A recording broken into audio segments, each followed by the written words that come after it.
Assalamu alaikum, my beautiful friends. Here's a detailed flip through of our Ramadan journals.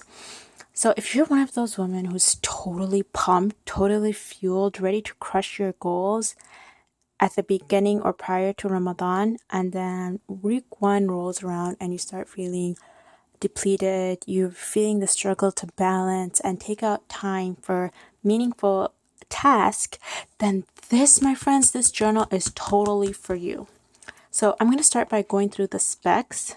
It has a gold coil binding. The front cover has foil details, gold foil details. It has the cover, front and back cover, is a leatherette cover.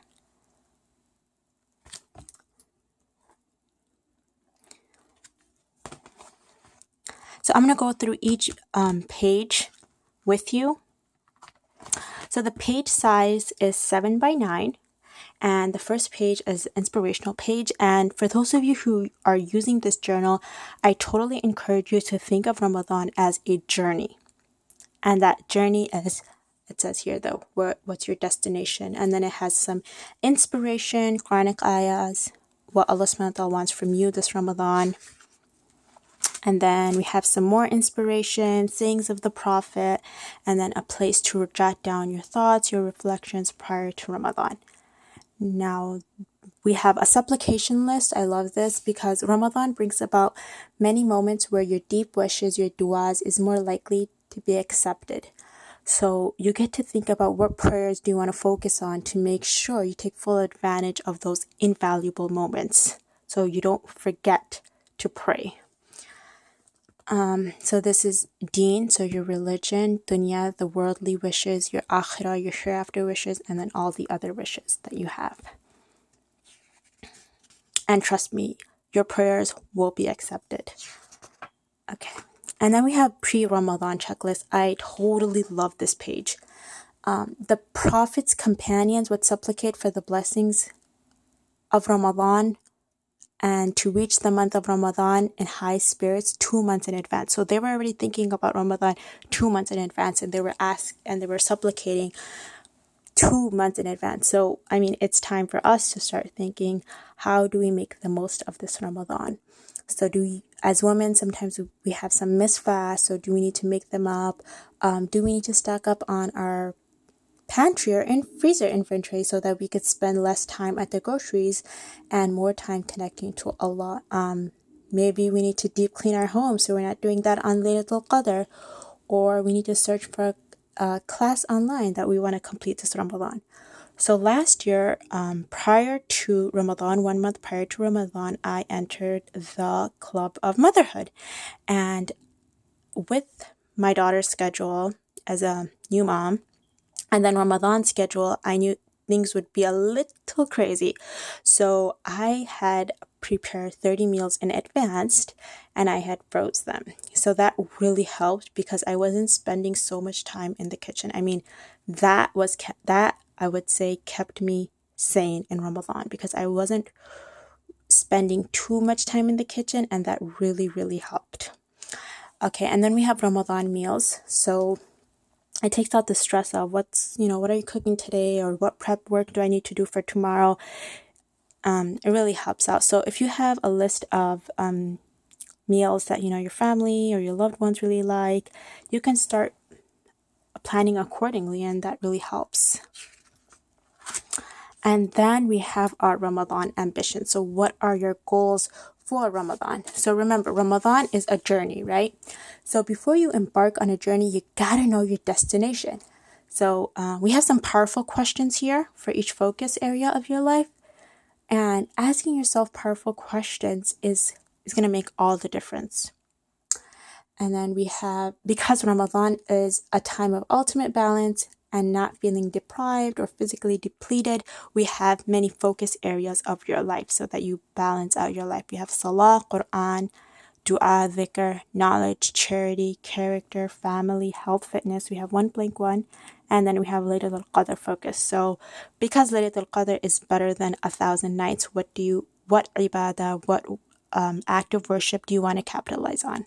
And then these questions help you with jotting down your goals. And then we have the habit tracker. So Ramadan is a great time for you to create or break a habit, because Ramadan is a time where we invest in ourselves and we feel spiritually uplifted. And that's what makes us feel empowered to create a new habit. So we have a Salat section, and then you can create your own habits. And then we have spiritual boosters. So sometimes when you're feeling under the weather spiritually, here are some helpful tips to keep you going. There's 4 blank spots. So whatever helps you keep going spiritually, you can jot that in as well. And then we have our day-to-day planner. So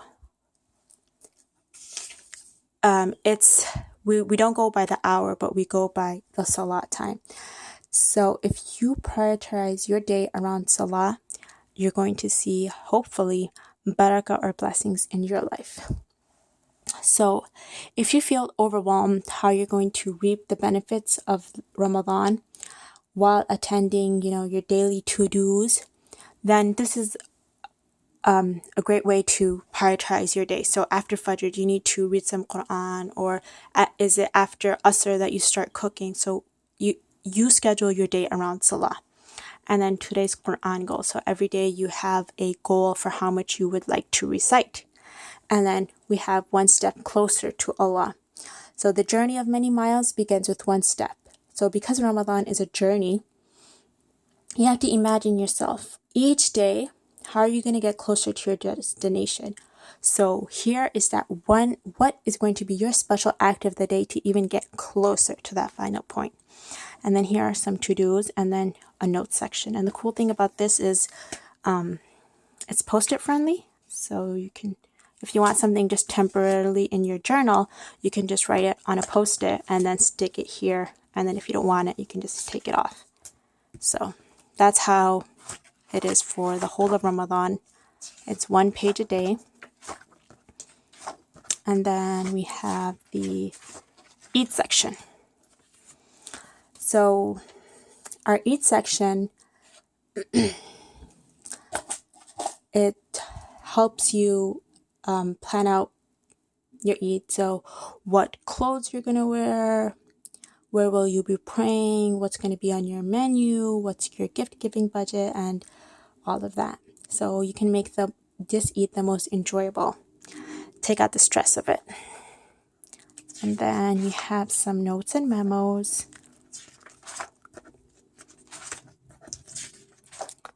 And then we have post-Ramadan reflections.